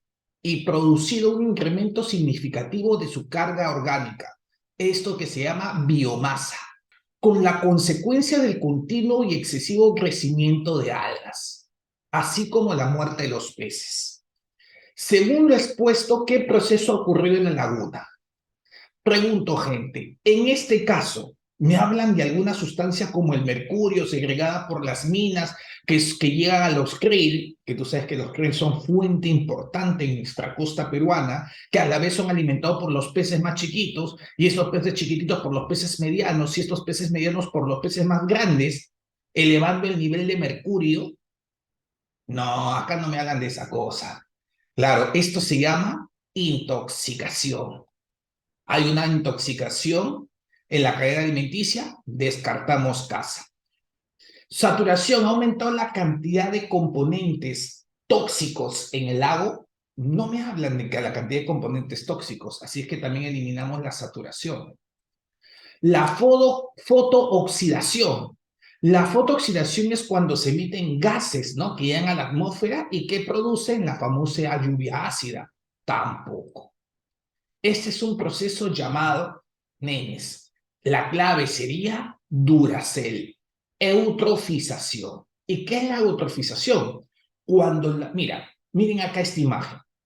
Cuando tienes un cuerpo de agua equilibrado, ¿qué pasa? El nitrógeno y el fósforo están en cantidades normales, en niveles adecuados. Está equilibrado ese sistema. Entonces las algas tienen un consumo normal de oxígeno. Así es que ese consumo normal alcanza que todos los seres que están bajo el agua les alcance el oxígeno para poder subsistir. Hay oxígeno para todos. Pero ¿qué pasa cuando tú empiezas a colocar tus desechos en este río? Lo que sucede es que cuando se descomponen los detergentes, cuando se descomponen los fertilizantes, lo hacen formando nitratos y fosfatos. Este exceso de nutrientes, este exceso de nitrógeno y de fósforo, genera que las algas empiecen a reproducirse como cancha. Entonces, estas algas, al multiplicarse, consumen ya demasiado oxígeno, ya no de manera equilibrada, sino de manera desproporcionada, en exceso. Y al consumir demasiado oxígeno, empiezan las algas a crecer, colocándose ¿dónde? En la superficie. Se coloca aquí en esta parte superior de forma verde oscura. Ahí está. Entonces las algas se empiezan a almacenar acá en la superficie, primero consumiendo más oxígeno de lo debido. Esto hace que los otros animales ya no les quede el oxígeno y se mueran. Los peces, por ejemplo, al ya no tener O2, empiezan a filetearse, a morir. Y en el tiempo, estas algas que se colocan en la superficie no permiten el paso de los rayos del sol. Entonces, ¿qué pasa con las algas que están en la parte más profunda? Al no poder realizar la fotosíntesis, también se mueren. Y esas algas muertas son comidas por bacterias y otros organismos tóxicos para la salud, ya que estos, para poder nutrirse, liberan metano, amoníaco y sulfitos, haciendo que prácticamente la vida debajo del agua, pues, no se pueda dar porque se vuelve un agua tóxica. De eso me están hablando. Esto produce el crecimiento excesivo de algas. Según les he puesto el proceso que es eutrofización. No hay duda. Clave, Duracell.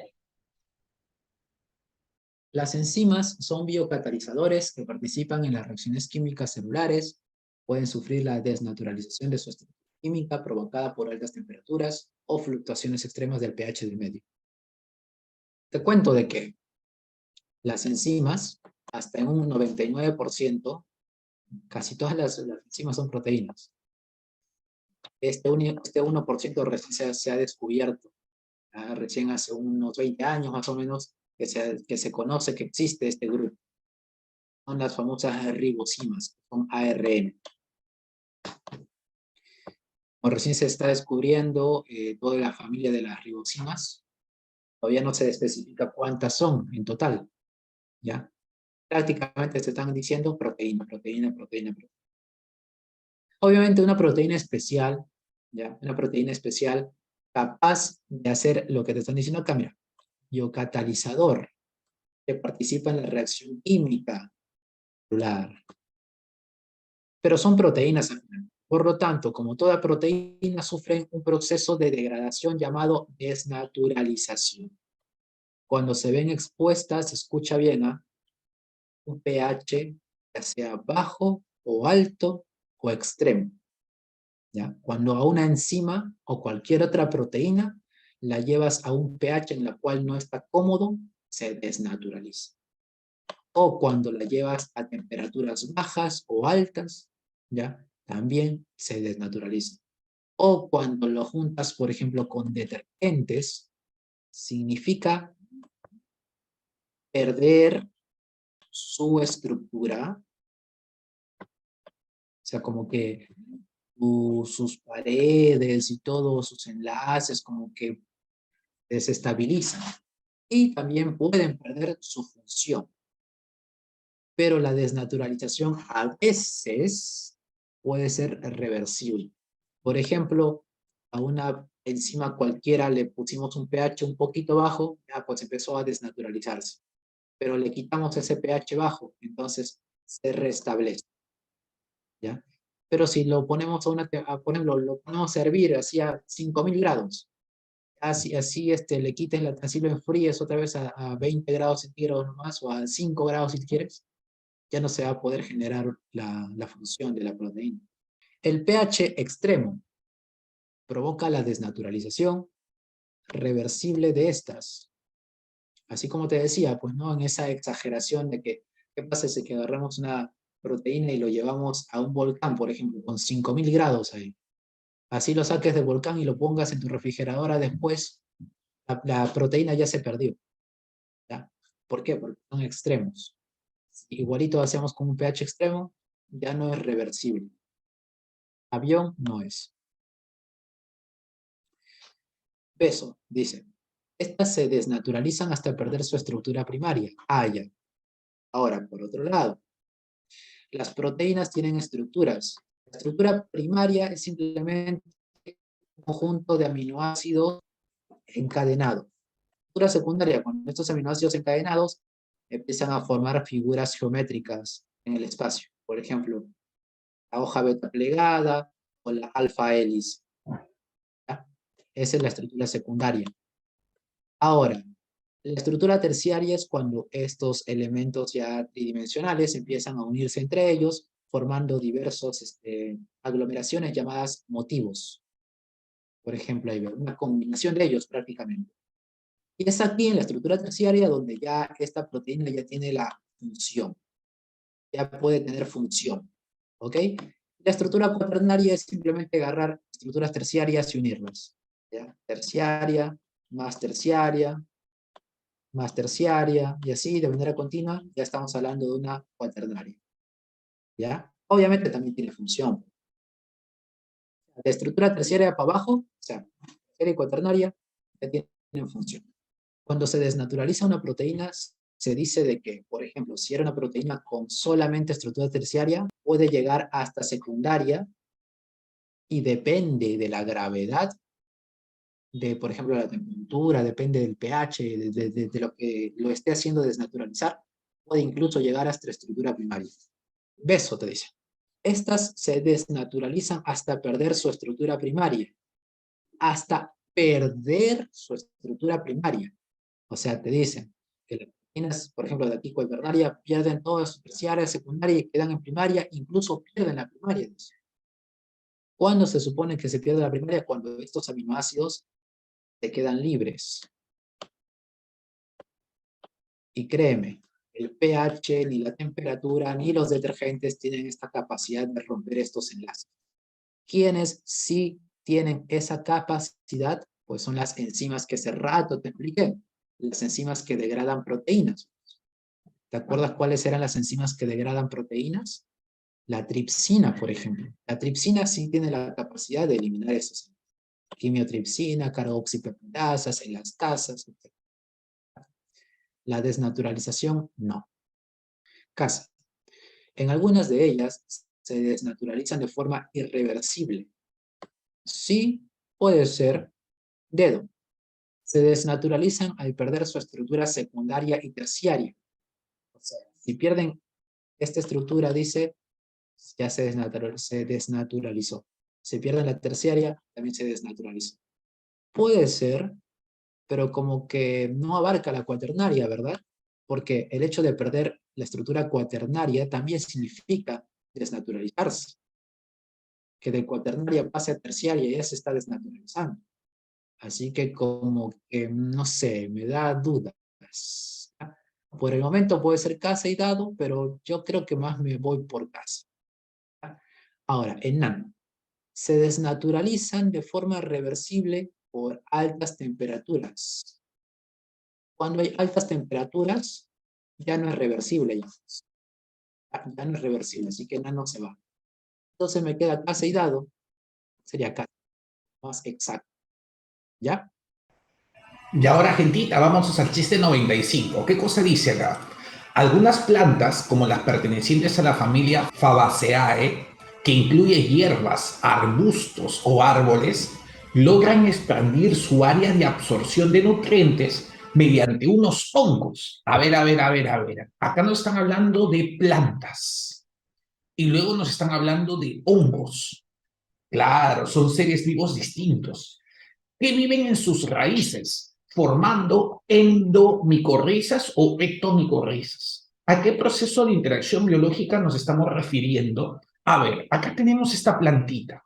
Las plantas se nutren absorbiendo agua y sales minerales. Pero ¿qué pasa si el terreno es un poco jodido, es un terreno árido? Va a haber poca agua, puede haber una sequía, por ejemplo. Entonces, ¿qué hace la plantita? Necesita sacar esa agua y sales minerales de un mayor lugar. Pero esta plantita, si no tuviese a su amiguita, le sería muy complicado continuar viva. Porque ¿dónde va a sacar? ¿Cómo se va a expandir? No te preocupes, le dice el honguito. Aquí estoy yo, le dice. Y el honguito, ¿qué cosa necesita? ¿El honguito se hace fotosíntesis? No, el hongo no produce su propio alimento. Entonces, ¿de dónde va a sacar sus alimentos orgánicos el hongo? No te preocupes, hacemos una alianza. Tú me ayudas y yo te ayudo. Tú me ayudas expandiendo mi zona de absorción de nutrientes, sales minerales y agua, y al mismo tiempo yo te doy esos residuos orgánicos que tú necesitas, glucosa, ya que yo, como soy plantita, sí produzco fotosíntesis y al hacer la fotosíntesis libero glucosa. De tal manera que la raíz de la planta se va a unir con la raíz del hongo. No, el hongo no tiene raíces, tiene hifas. No te olvides. Entonces, profesor, la raíz de la planta se une con las hifas del hongo. Si las hifas del hongo, que acá te lo coloco de manera de grita, si las hifas del hongo se colocan encima de la raíz de la planta, se llaman ectomicorrizas. Pero si las hifas del hongo penetran a las raíces de la planta, ahí se llamarían endomicorrizas. De esta manera, el honguito y la plantita hacen una simbiosis, ayudándose mutuamente. Vamos con las alternativas. Descartamos cooperación, porque tú sabes que cooperación y competencia son interacciones intraespecíficas, o sea, son de una misma especie. Y acá vemos dos especies diferentes, una planta y un hongo. Entonces, cooperación no va. Tampoco es parasitismo, porque en un parasitismo uno se beneficia y el otro se perjudica. Ni tampoco puede ser un comensalismo, porque en un comensalismo una se beneficia y al otro le da igual. En este caso, como ambos se ayudan, sería una relación de mutualismo entre el hongo y la planta. Ahí viene su nombre, corriza, mico, hongo, rizo, raíz. La unión de hongos con las plantas se llama micorrizas. A la unión de bacteria con planta, bacteriocorriza. Y a la unión de las algas con los hongos, líquen. No te vayas a olvidar. Clave GA. El corazón humano es una bomba muscular que permite el flujo de la sangre desde las venas y las arterias hacia las aurículas y los ventrículos. Las aurículas se llenan de sangre y se contraen, luego los ventrículos se llenan de sangre y se contraen, y finalmente la sangre sale del corazón hacia los tejidos. Básicamente lo que hemos estado viendo hace rato, ¿no? En el ciclo cardíaco. A ver, en el corazón existen dos tipos de circulaciones. Una circulación menor y una circulación mayor. La circulación menor se da entre corazón, corazón y pulmón. Luego de pulmón al corazón otra vez. ¿Ya? En cambio, la circulación mayor se da desde el corazón hacia los tejidos, todas tus células, de las células hacia el corazón. Empezamos primero desde el corazón. El corazón tiene 4 cavidades, ¿sí? Vamos a empezar con el llenado del corazón. Se llena por las aurículas, tanto en el lado derecho como en el lado izquierdo, pero primero vamos a analizar el llenado del lado derecho. Se llena la aurícula derecha por las venas cavas, superior como inferior.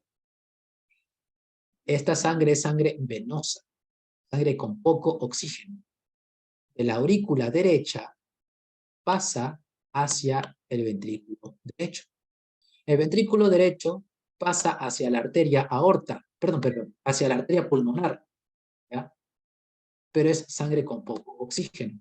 Y esta arteria pulmonar se llama así porque se va hacia el pulmón.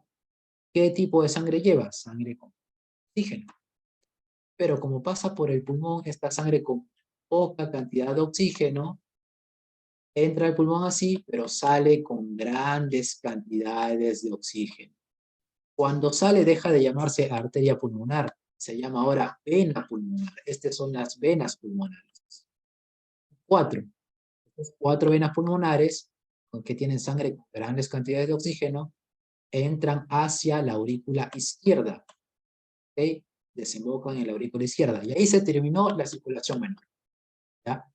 Listo. Entraron a la aurícula izquierda.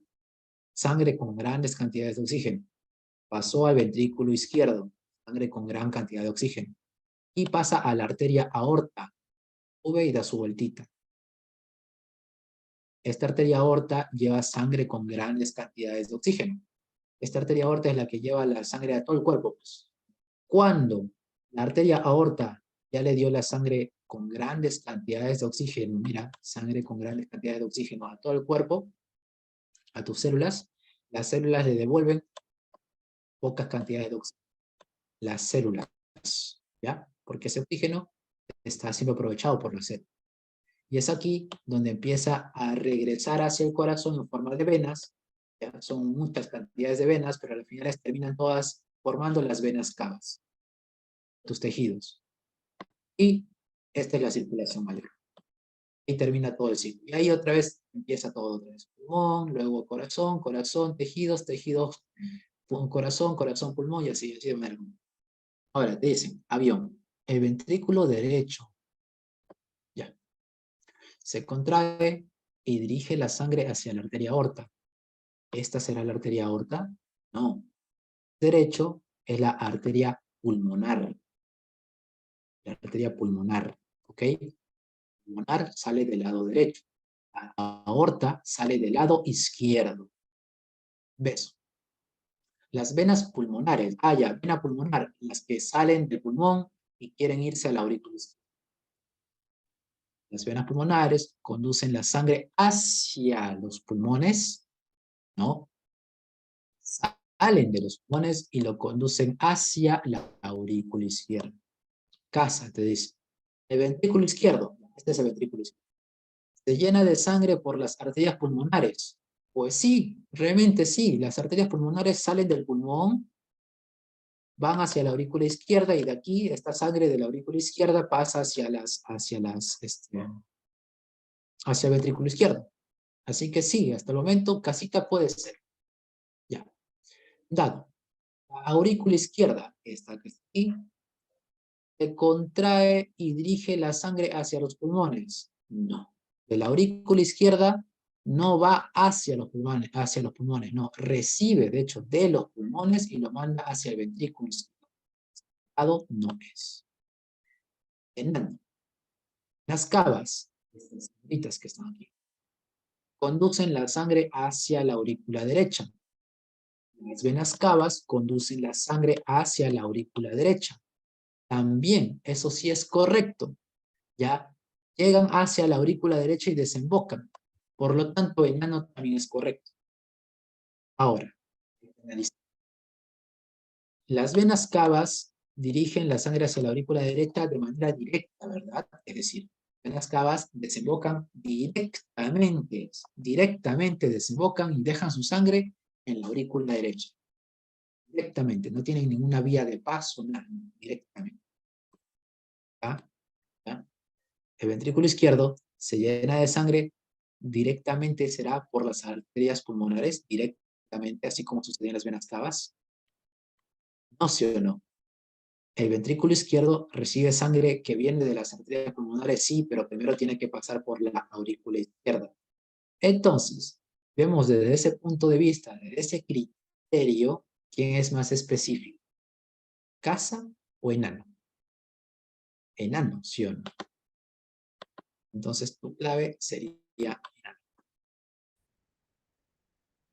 Siguiente chiste, 97. Dice acá, la hemofilia es un carácter recesivo ligado al sexo. ¿Qué significa la hemofilia? Cuando te cortas, la sangre empieza a salir y se demora en coagularse. A eso se le llama hemofilia. O sea, persona que cualquier cosita le coloca así, está todo morateado, todo morado. La sangre se esparce porque se demora en su coagulación.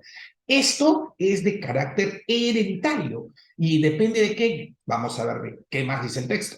Los estudios revelan que la reina Victoria de Inglaterra era portadora de este gen. La reina Victoria, ¿no? ¿Te acuerdas de la era victoriana que vimos en Historia Universal? Dice, la princesa Irene fue nieta de la reina Victoria. A ver, si ella era portadora, ¿qué significa? Miren, si es recesivo, vamos a decir así. Reina Victoria, acá lo ubico, es una mujer, tiene XX. Aquí está. Esta H es hemofilia. Pero como es recesivo, significa que el H mayúscula sería el dominante. Se suele colocar estas letras, mayúscula dominante y minúscula recesivo.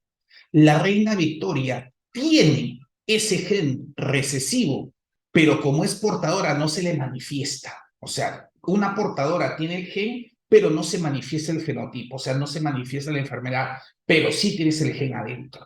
La princesa Irene fue nieta de la reina Victoria. Vamos a colocar a Irene. Y solo tuvo 3 hijos varones. Para empezar, Irene es una mujer, le colocamos acá XX. Y tuvo 3 hijos varones, o sea, sus hijos varones serían XY, si es mujer es XX, si es varón es XY, 1, 2 y 3. De los cuales 2 resultaron hemofílicos. Para que sea, por ejemplo, un hemofílico, tiene que tener H mayúscula o H minúscula. Como la hemofilia es recesiva, tiene que tener H minúscula. Profesor, ¿y el H no lo colocas en Y? No, porque la hemofilia está ligada al X. Claro, lo hereda de la madre. Porque la madre te da una X. Acuérdate que el papá te da XY, el papá te da la Y, pero la mamá siempre te da la X. Y para que esos hijos se les manifieste la enfermedad, tienen que tener el gen recesivo. Por eso coloco H minúscula. ¿Cuántos hijos tuvieron? 2 resultaron hemofílicos. O sea, 2 tuvieron el gen recesivo. Por eso a estos 2 se les manifiesta. En cambio, se tuvo el gen dominante. Estos 2, este hijo 1 y este hijo 2, ellos 2 han tenido resultados hemofílicos. Y el otro, como tiene gen dominante, acá. Recuérdate que esto está ligado al X. Entonces acá vemos que hay uno que tiene H mayúscula y hay otros que tienen H minúscula. Entonces esto han salido de la Irene. Entonces el Irene tiene H mayúscula y H minúscula. Tiene que tener los 2, pues, para darle a sus 3 hijos. O sea, profesor, Irene también sería portadora. Así es. No se le manifiesta Irene una enfermedad, recién se le manifiesta en sus hijos, pero ella porta la carga genética. Ahora, continuamos.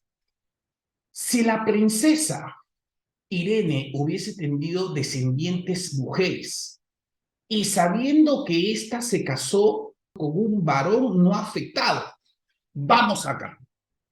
Aquí está la princesa Irene. Hemos visto que la princesa Irene acá de color azul es una portadora del gen. Entonces, acá está. XH mayúscula y XH minúscula. Ella tiene el gen recesivo. Se casa con un varón no afectado. ¿Qué es un varón no afectado? El cuarto como es varón es XY. Entonces el X no está afectado, entonces es H mayúscula. Y vamos a ver las combinaciones que se pueden dar. Observa acá conmigo. Primera combinación, XH con XH. Ahí está. Como es XX, será mujer no afectada. Porque para que se afecte, la hemofilia es recesivo. Y acá H mayúscula es dominante. Hija no afectada.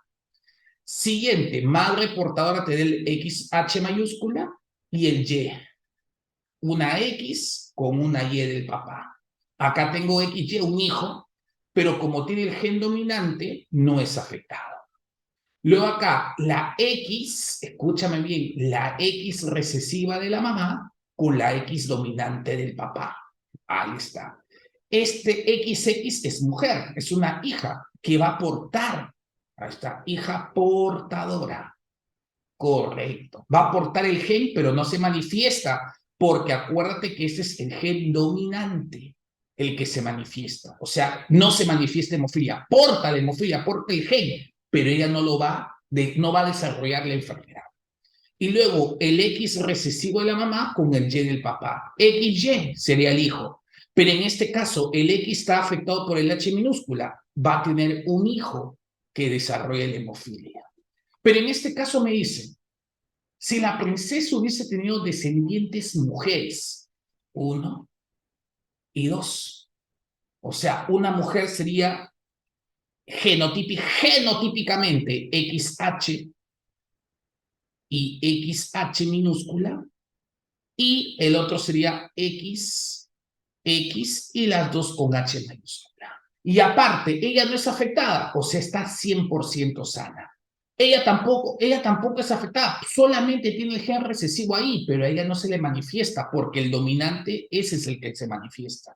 Entonces, ella es portadora, pero también está sana, no tiene la enfermedad, no la desarrolla, solamente guarda el gen. Entonces, las dos van a ser sanas. Conclusión, enfermas, descartamos enferma estará tu ex cuando vaya a tu ingreso. Acá tenemos 100% sanas. XHH, ahí está, XHH, mayúscula, minúscula, y mayúscula, mayúscula. HH, 100% sanas. Clave, Euclides, gente. Vamos con el chiste 98. A ver, ¿qué cosa dice este chiste? Veamos. El código genético es el tipo de lenguaje que traduce en proteínas la información almacenada en el ADN de un organismo. Una definición. Está organizado en codones constituidos por tripletes de bases que codifican aminoácidos. Correcto. Algunos codones no codifican aminoácidos. Son los codones de terminación. Bueno, seguimos con más teoría. Una mutación genética provoca un cambio en el codón AGA. Muy bien, AGA. Esto que debió ser AGA lo cambió por AGG. Ha habido un cambio acá, de AGA a AGG. Ahora, tú sabes que en el ADN, ¿qué cosa ocurre? ¿Te acuerdas? Atuhuaco. Ahí está, atuhuaco. La adenina se une con la tiamina y la guanina con la citosina. Pero ese es en el ADN. Profesor, me vuelvo loco porque acá veo una U. Como acá veo una U, significa que la transcripción no se da en el ADN, sino se da en el ARN, donde la tiamina se cambia por el uracilo. Entonces, en vez de colocar tiamina, colocamos uracilo. Donde veamos A, ¿qué cosa debió ser? Originalmente era esto, AGA. La A con quién se está, con la U. Ahí está. La G con quién está, con la C. Y la A con la U. Debió darnos la transcripción original un UQ. Pero ¿qué sucede? Había una modificación genética. ¿Y qué cosa nos va a dar? Nos va a dar la A con quién está, con la U. Uracilo. La GG va a estar con CC. O sea que al momento de transcribir en el ARN, esta UQ, que debió ser original, se transforma en UCC. Y ahora, eso lo vamos a interpretar aquí en la gráfica. Este de acá es el gen transcrito en el ARN mensajero. Veamos acá, chicos. Profesor, ¿cómo lo leo? ¿De afuera hacia adentro o de adentro hacia afuera? Para esto, recuerda la metionina. La metionina, eso no es la más fácil, la primera. El famoso agujo. Agujo, metionina. A ver, vamos a buscar acá metionina. No está, triptófano no, metionina. Aquí está, metionina. Y es un agujo la metionina. Y acá observo que tengo el A, el U y el G. Entonces se lee de adentro hacia afuera. Normalmente si hubiese salido un UQ, hubiese salido acá. Mira, U, Q. Hubiese sido serina, pero tuvo una mutación y salió UCC. Pero profesor, salió UCC. Pero si yo tengo UCC, también sale serina. Entonces, ¿qué quiere decir? Que no importa la mutación, te va a seguir saliendo el mismo aminoácido, serina. Conclusión, vamos con la alternativa A. ¿La proteína pierde su configuración? Para nada. ¿Se puede afirmar que hubo cambio en la proteína? No, porque sigue siendo el aminoácido serina. Nada. ¿La proteína no cambia, pero tampoco es funcional? Tampoco. ¿La proteína mantiene su secuencia aminoácida? Claro que sí. La traducción mantiene su secuencia aminoácida. La clave sería durazno. Bueno, gentita, vamos a hacer el chiste 99. Dice acá, relacione cada una de las etapas del ciclo celular.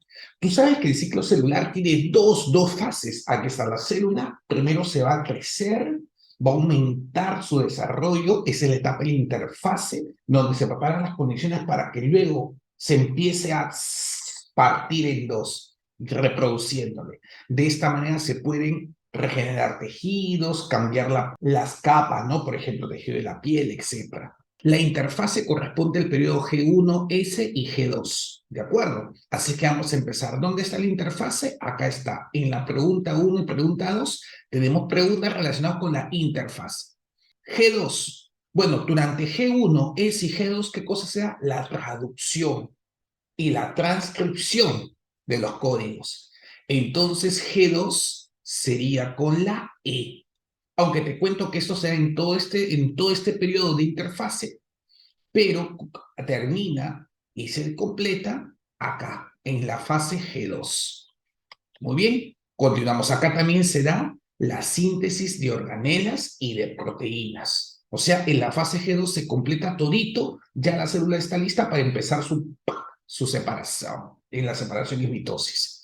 Vamos, Perú. 1, Euclides. Vamos acá, con la 2. La fase S. La fase S de separación es cuando se duplica el material genético, duplicándose también los centrosomas. Muy bien, esto se da en la fase S. Entonces acá se da la famosa replicación del ADN. Juntamos el 2. ¿Con qué junto mi 2? Con duro. Muy bien, entonces como ya hemos acabado el periodo de interfase, ahora vamos al periodo de mitosis. En el periodo de mitosis tenemos promeate.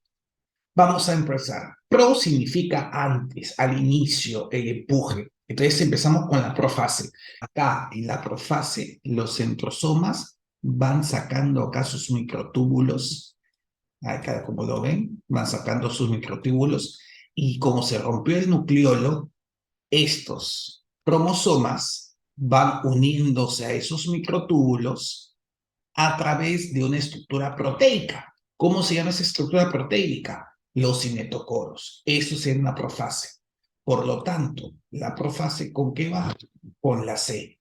Luego de la profase tenemos la metafase. Metafase acá porque se forma la línea ecuatorial. Meta es de medio. Claro, todos se van alineando acá al medio. Esa es la metafase. Luego viene la anafase. Chicos, ana significa separación, partición. Entonces, ¿qué pasa? Los cromosomas, acá lo ves juntos y alineados en la metafase, se van a separar las cromátidas. Esta estructura se va para acá y esta otra estructura se va para acá. Es como que el cromosoma que estaba así, juntito al inicio en forma de X, acá se va a separar una para este lado, esta, y esta para el otro lado.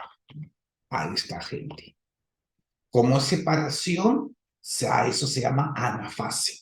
Entonces las cromátidas hermanas, acuérdate que una era la copia y la otra, ¡plic!, se separan. Sería con la migración de las cromátidas hermanas. Uno se va a un lado y la otra se va para el otro lado. Luego viene el telofase. Y en el telofase, ¿qué cosa ocurre? Se da la formación del núcleo, nucleolo, que ya están listos los dos núcleos de estas dos células que se van a partir en la citoquinesis. Entonces, formación del nucleolo se da al final. Telo es final.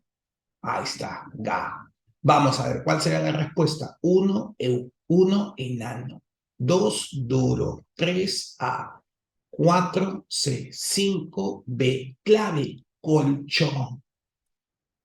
Muy bien, chicos, y llegamos al chiste último, el chiste 100. Vamos, Perú. Dice acá, en una visita al Parque de las Leyendas, un grupo de escolares comparó las características de un gimnosperma, acá lo ves, con un angiosperma, que son las flores que conocemos, las clásicas, ¿no?, del jardín. Los escolares saben que ambas son plantas vasculares, o sea, tienen xilema, tienen floema, y se han adaptado a los diferentes ambientes terrestres del planeta, y tienen órganos diferenciados especializados. Por ejemplo, las angiospermas tienen pistilo, los gimnospermas no lo tienen. Establezca el valor de verdura o falsedad. Vamos a ver.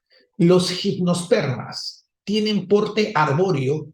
Claro, por ejemplo, acá pueden ver un ciprés, puede ser un pino, y tiene hojas pequeñas en forma de agujas. Correcto. Mira acá, las gimnospermas. Aquí está. Mira la forma de sus hojas.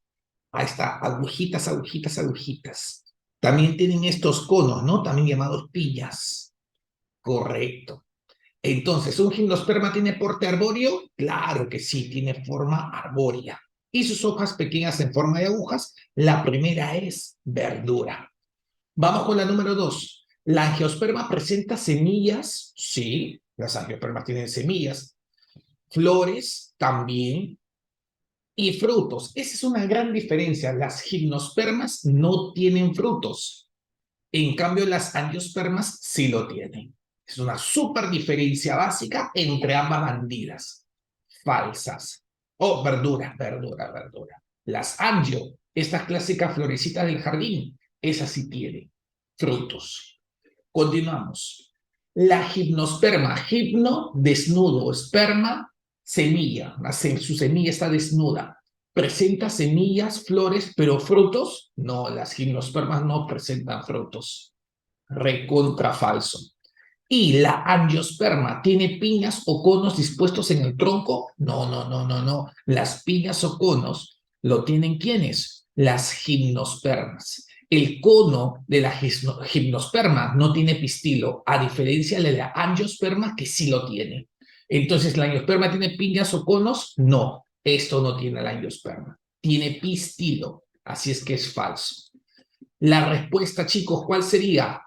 Verdadero, verdadero, falso, falso. Clave, bichota. Y ya te diste cuenta, los solucionarios de Euclides, otro nivel, papá. Dale, deja tu like, papi, y suscríbete al canal, mi gente, para que tengas más solucionarios así. Pam, pim, pum, pam, pim, pum, pam, pim, pum.